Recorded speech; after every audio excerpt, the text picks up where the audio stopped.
কোরআন শরীফে ঘোষণা দিয়েছেন এই নবীর উম্মতের বেলা, কুল ইয়া ইবাদিয়াল্লাযিনা আসরাফু আলা আনফুসিহিম লা তাকনাতু মির রাহমাতিল্লাহ। নবী গো, আপনি বলে দেন আমার বান্দারা কি অপরাধ করছে, তারা কি ভয় পাইতেছে, তারা গুনাহ অপরাধ করলে করছে, তাদেরকে আপনি বলে দেন তারা যেন ভয় না পায়। কি করব আমি আল্লাহ? তাদের জীবনের গুনাহগুলি সবগুলো গুনাহ জমায়া আমি আল্লাহ মাফ করে দিব। অন্য নবীর উম্মতেরা গুনাহ করে মাফ চায়া কুল পায় না, আর আমরারে মাফ করে দিব আগেই ঘোষণা। আগাম জামিন আছে না, জামিন দেখছেন না, কেস হইবার আগে কোর্টে জামিন হয়ে গেছে। আজকে যে নবীর উম্মত হইলে আগাম জামিন, কোর্টে যাইবার আগেই মাফ। সেই নবীকে চিনা শুধু আমরা না, মা বোনদেরও দরকার আছে কিনা? মাগো, আজকের ওয়াজ তোমাদের পক্ষে, শুধু ওয়াজ তোমাদের পক্ষে না, এই পৃথিবীর মালিক স্বয়ং আল্লাহ তোমাদের পক্ষে, যার উসিলায় কুল কায়নাত, সেই নবী, দয়ার নবীও তোমাদের পক্ষে। শুধু তোমরা গেলা না তাদের পক্ষে। বলুন, মা বোনেরা কি নবীর পক্ষে এখন আছে? নবী বলেছে পর্দায় থাকার জন্য, মহিলারা কি পর্দায় আছে? মাগো, এই জন্য তোমার দাম কমে গেছে। আগে বিবাহ শাদীর প্রস্তাবে মুরব্বীদের মুখে শুনছি মেয়েদেরকে মহারানা দিতে হয়েছে, আর এখন মহারানা উল্টা হয়ে গেছে, মেয়ের পক্ষ থেকে ছেলেকে মহারানা দিতে হয়। একটাই কারণ, যে আল্লাহ তোমাদের পক্ষে যেই বিধান দিয়েছে তোমরা তা মানো না, যেই নবী তোমাদের পক্ষে, নবীর পক্ষ থেকে যা আদর্শ দেওয়া হয়েছে সেগুলি তোমরা মানো না, বিধায় তোমাদের দাম কমে গেছে। বলুন, নবীর বিধানে দাম বাড়ে না কমে? নবীর বিধান মানলে সম্মান বাড়ে না কমে? বাস্তব ঘটনা। এই তো মাহে রমজান। বলুন, মাহে রমজানে মার্কেট গুলোতে মানুষের ভিড় কম হয় না বেশি হয়? মেয়ে বেশি না পুরুষ বেশি? মাশাআল্লাহ, আপনারা কিন্তু সাক্ষী, মেয়ে বেশি। তবে শুধু চট্টগ্রামে নয়, আমাদের ভৈরবেও মেয়ে বেশি। মাঝে মাঝে মার্কেটে যাওয়ার ইচ্ছে হলে দোকানদার বন্ধু বান্ধবরা বলে, দোস্ত দিনের বেলা আসিস না, রাত্র 10টার পরে আসিস। 10টার পরেও যায় দেখি টুকটাক কাকের মতো ঘুরে।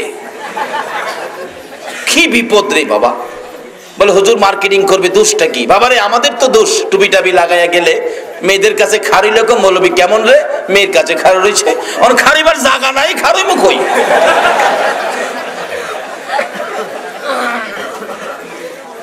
আর এখন এমন এক পোশাক বেরিয়েছে, শুধু চোখ দুইটা দেখা যাচ্ছে না, এটা মেয়ে না পুরুষ বুঝাই যায় না। পত্রিকায় দেখলাম এই শুরুতে পুরুষেও মেয়ে সাজ্জা ডাকাতি করে। আসলে এটা ভুরগাটা ইসলামের বিধি বিধান কিনা এটাও জানা দরকার আছে। বলতেছিলাম, নবীর কথা যদি মেয়েরা মানে তা ইজ্জত বাড়বে না কমবে?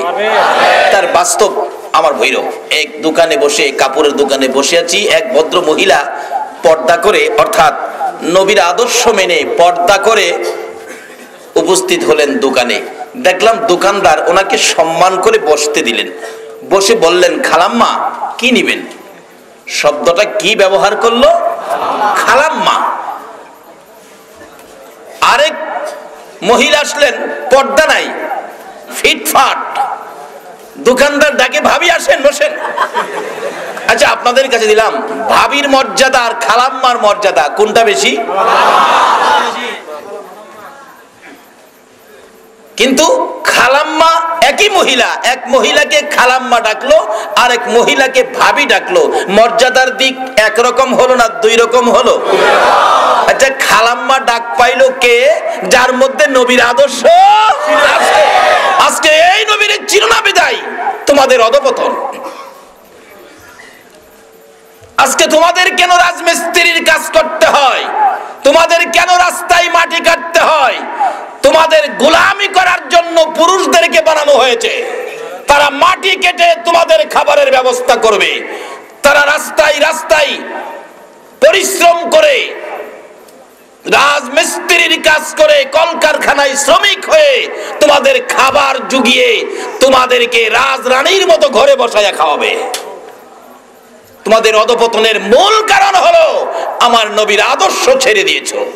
আজকার ওয়াজে মনে হয় পতেঙ্কার দাওয়াত হইতো না। মহিলারা কইব এই মৌলবীরে আর কোন যাইত না। কিন্তু আমরা পুরুষ নবীর গোলামিতে যাব, রাজি আছেন? মহিলাদেরকে আহ্বান করব, ও মা বোনেরা তোমরাও আসো। মহিলা রাজি আছে কিনা জানি না, না থাকলেও আজকের ওয়াজে রাজি হওয়ার কথা। আপনারা কি নবীর গোলামিতে যাইতে রাজি আছেন? নবীর গোলামিতে গেলে লাভ হবে না লস হবে? কোথাও নবীর গোলামের কোনো ভয়, তাই বলুন আমার সাথে, নবীজির গোলামের নবীজির আশিকের কোনো চিন্তা নাই। চলো নবীজির জান্নাতে মদিনাতে যাই, চলো নবীজির জান্নাতে কে কে যাবে মদিনায়, মদিনাতে কান্দে নবী উম্মতের মায়ায়। কে কে যাবে মদিনায়, মদিনাতে কান্দে নবী উম্মতের মায়ায়। দিন রজনী কান্দেন যিনি, দিন রজনী কান্দেন যিনি, শুয়ে রোয়া যায়। চলো নবীজির জান্নাতে মদিনাতে যাই, চলো নবীজির জান্নাতে মদিনাতে। কঠিন হাসরের দিনে বেহেশতে যাবে না নবী উম্মত বিনে। কঠিন হাসরের দিনে বেহেশতে যাবে না নবী উম্মত বিনে। মাফ করিয়ে দিবেন আল্লাহ, মাফ করিয়ে দিবেন আল্লাহ নবীর উসিলায়।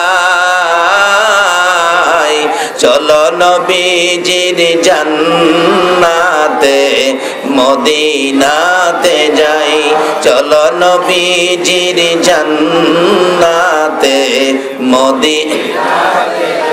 বাবারা ভাইয়েরা, এই নবীর গোলামিতে আসতে হবে। মেয়ে এবং পুরুষ উভয়কে শান্তি পাইতে হলে একটাই রাস্তা, নবীর গোলামি। রাজি আছেন তো আপনারা? বলতেছিলাম মহিলারা এখন সেদিকে যাইতে রাজি না। যদি আসেন তখন দেখুন আপনাদের দাম কত বাড়ে। আপনার পর্দা আছে একটা মহিলা, সে হলো খালাম্মা। পর্দা নাই আর একটা মহিলা, সে হলো। আচ্ছা বলুন, খালাম্মার সাথে কি ঠাট্টা মস্কারি চলে? ভাবির সাথে? হায় হায়, অথচ যাকে ভাবি ডাকলো এর বিয়ে হয় নাই।